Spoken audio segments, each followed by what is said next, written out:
This is Here's How, Ireland's political, social and current affairs podcast, presented by William Campbell. Thank you for downloading episode 42 of Here's How. Car insurance prices are a hot topic for young people, particularly young males and particularly for people who live outside the reach of public transport.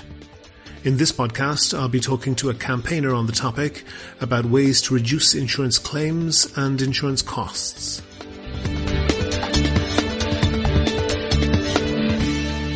Here's How is Ireland's political, social and current affairs podcast. Make your view heard. Just dial 076 603 5060 and tell the world what you're thinking. Your voicemail may be included in the next podcast. You can find tips on recording your contribution and other ways to contact the show at here'show.ie/call. Two things to say at the start. There was a huge reaction to the last episode with Donal Byrne of RTE. Thank you all for that.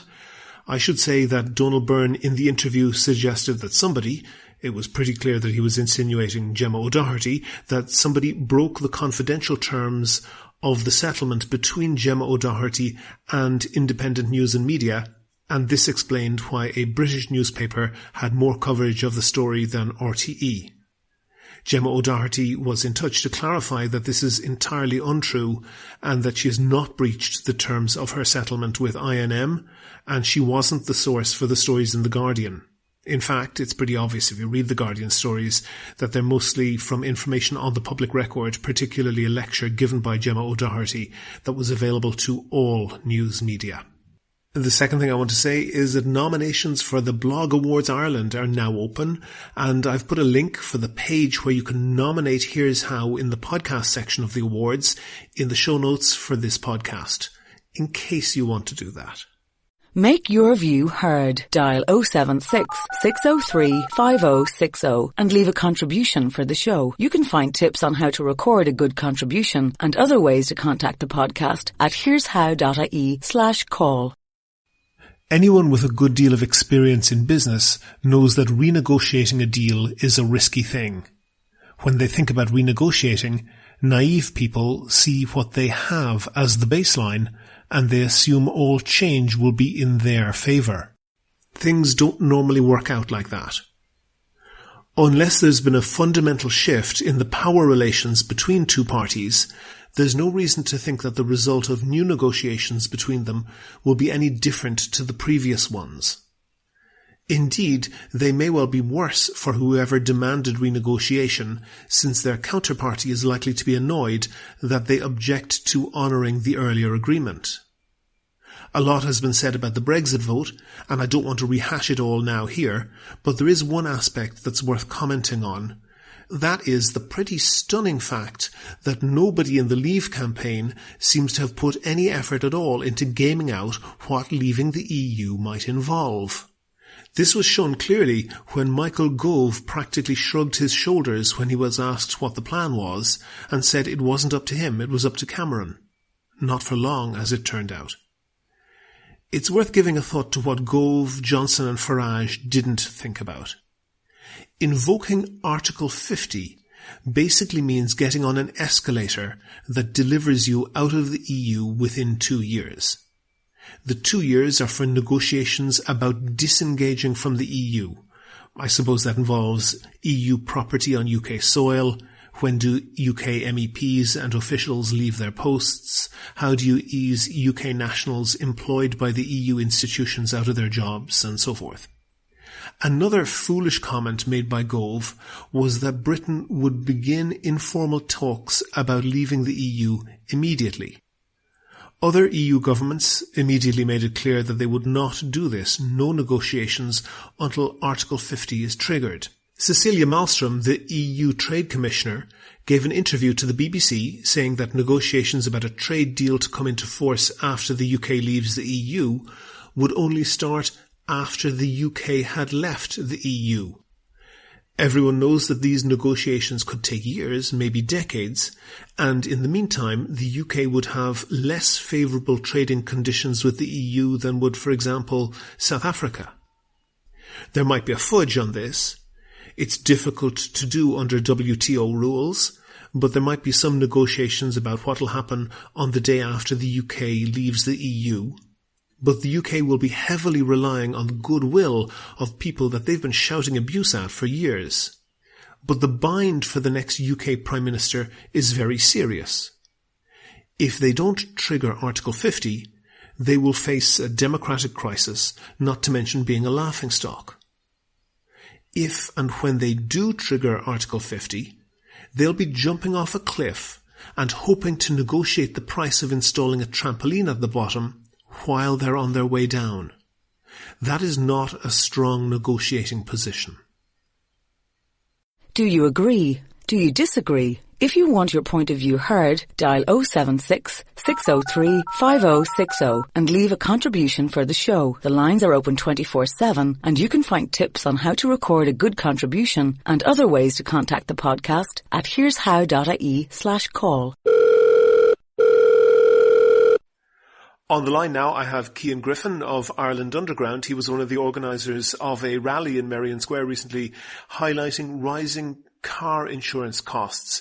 Kian, what were you seeking to achieve from that? Well, really what we were seeking to achieve was to just bring national attention to the issue of rising insurance costs. It's always been an issue for the younger drivers, but recently it's expanded and hitting almost every demographic across the country now. So it's really become an issue that I believe anyway is in the national interest to get resolved before it gets worse. Okay, the motor industry, the motor insurance industry is worth about 1.2 billion euros per year, which is about 0.5% of Ireland's GDP. Why are you focusing on motor insurance in particular?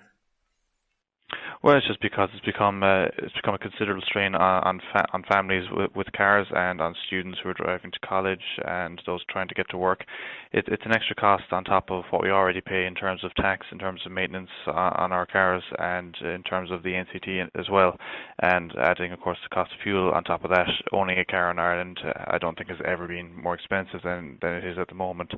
And really, it's hard enough to afford the insurance as it is, but with the costs increasing 64% over the last 2 years, it's just becoming even harder now to own a car. And obviously we don't have public transport to rely on, especially in rural areas. Like myself, I know I'm down in Kerry, so if I was to rely on the bus, I wouldn't be able to get to work on time for the start of my shift. I would have another half hour to walk from the bus station out to my office, so it's really not feasible for me to rely on anything other than a car. Yeah, and this is true. There's many people living in many places in Ireland where living without a car just isn't an option. What I'm really wondering is, though, you obviously had a rally. What I want to understand is whose attention are you trying to get, and what do you want them to do? Primarily, we were trying to get media attention, and through that, then maybe put some pressure on the government to resolve what issues they can. The thing about the car insurance specifically, what could the government do? What they could look at is getting opening up the information that we need, for example, with regards to settlements. And the vast majority of settlements are awarded outside of the court, so they don't go through the court system, so there's no record of the size or the amount of these payouts. So somebody's injured, they sue the insurance company says they kind of put their hands up and offer an amount of money, but that doesn't go into the public record. That's what you mean, essentially? Exactly that. And then that cost is essentially put onto the next year's insurance for pretty much everybody.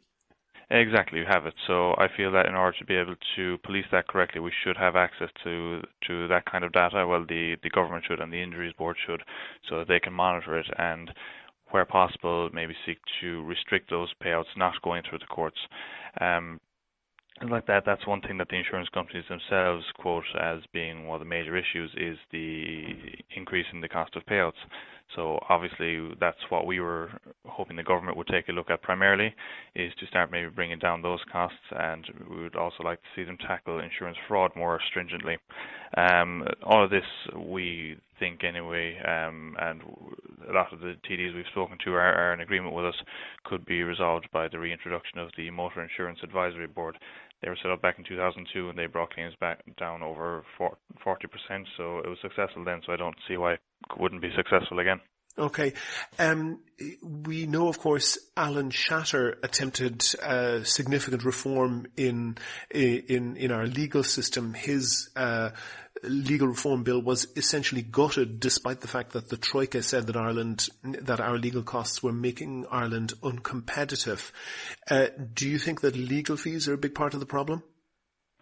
Obviously, that feeds into it. I mean, the Injuries Board was supposed to be a solicitor-free zone, but what you have in many cases is people who are in even minor accidents. They will go to their solicitor, who will fight for them to get a higher payout, which then, of course, again feeds into the whole claim culture we're seeing at the moment. So it is a part of it as well. There's an awful lot. Roll back a little bit there. When you say the whole claim culture, what do you mean exactly?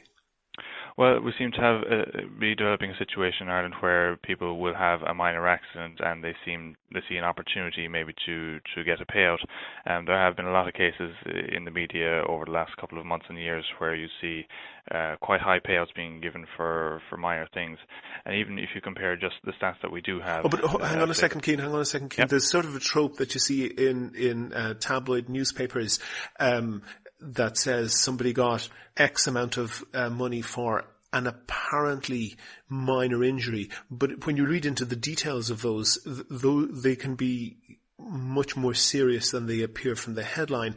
Are you really saying that, I mean, of course, fraud is one thing, but are you really saying that people who are injured don't deserve the compensation that they're getting?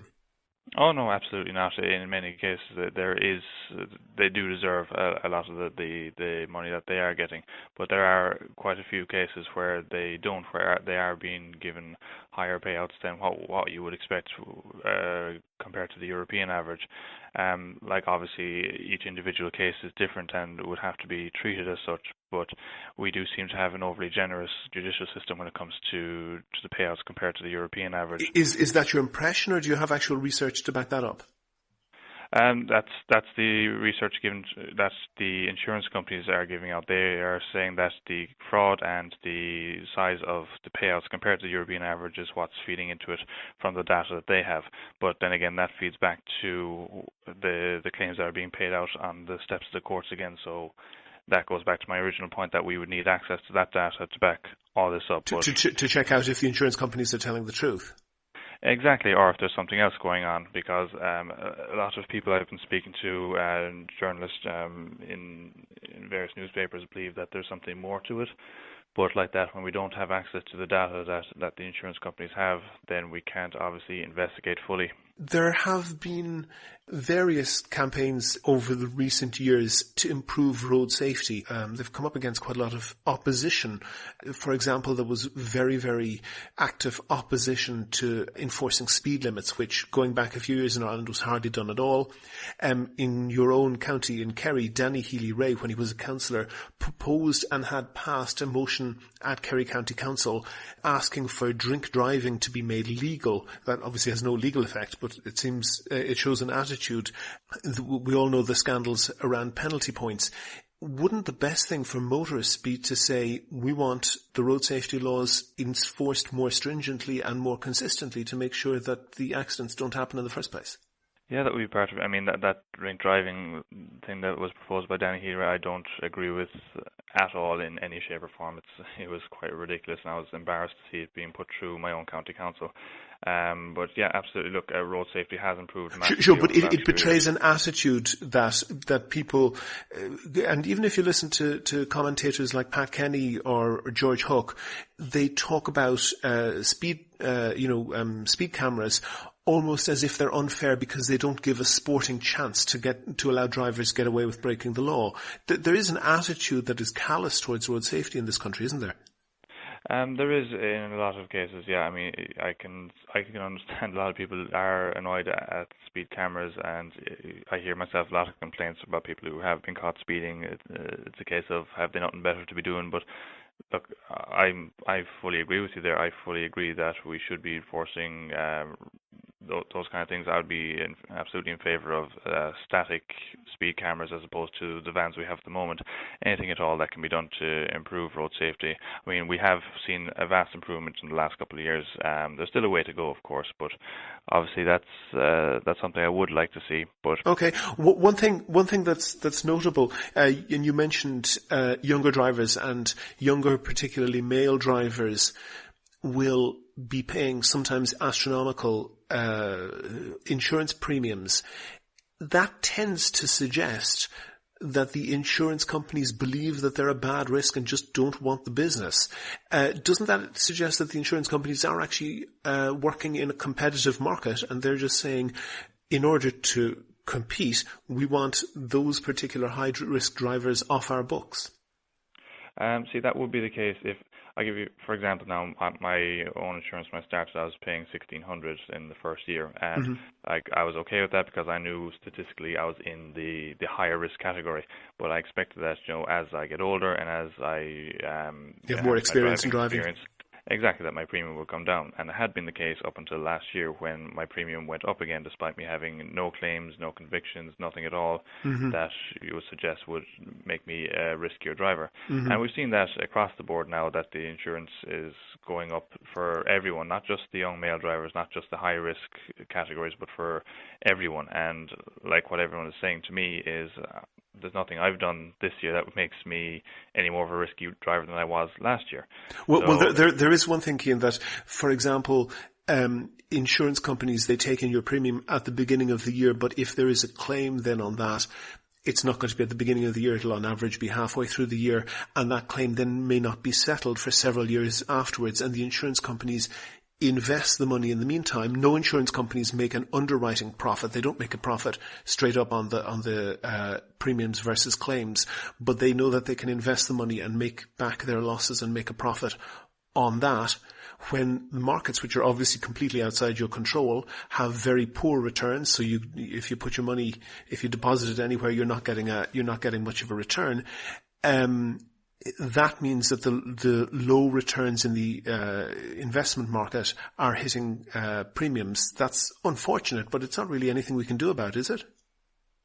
Exactly, and you're on the ball there. Exactly, that there's very little we can do to control the markets, which is why we were targeting what we can control through the government with regards to the higher payouts and things like that.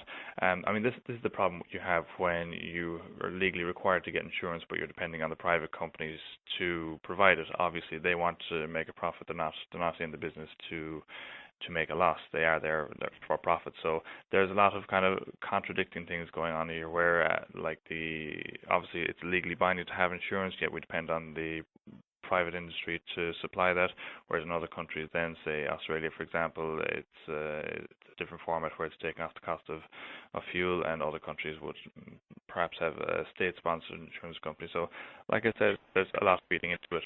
Aviva seem to be the only company that do pursue fraudulent claims more actively, and they're turning a higher profit than the other companies because of that.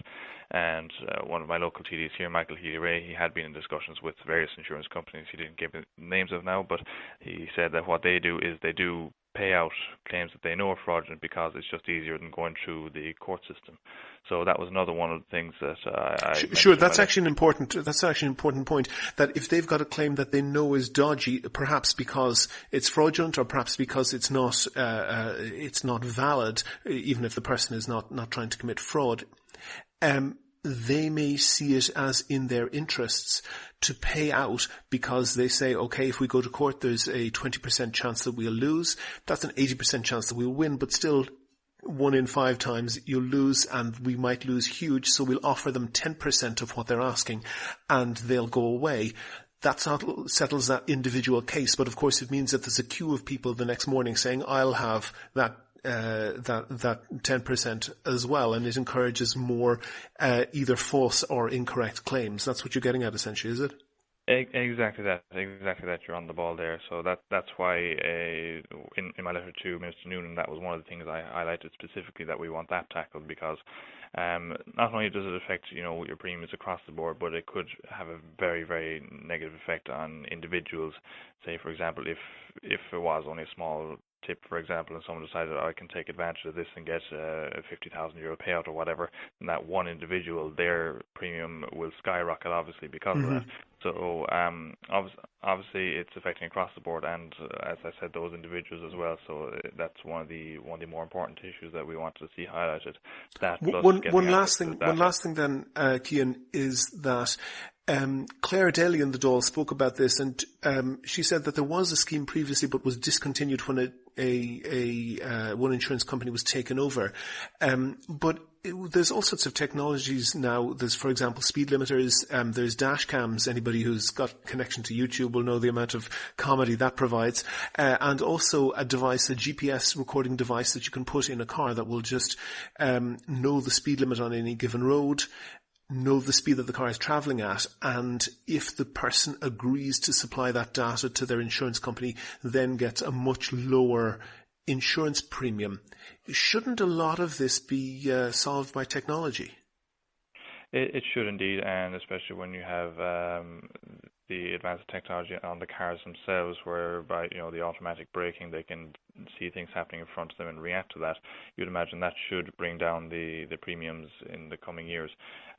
But obviously, a lot of us, particularly younger drivers, we're stuck with the older cars because that's all we can afford, and then there's a higher loading on those cars again. So with the advances in technology, and as we get access to it, you would imagine that it is going to bring down the insurance premiums over the next couple of years. Would you personally accept having essentially a GPS tracker in your car that, if not Big Brother or the NSA, then at least the insurance company can see whether you speed regularly or at all?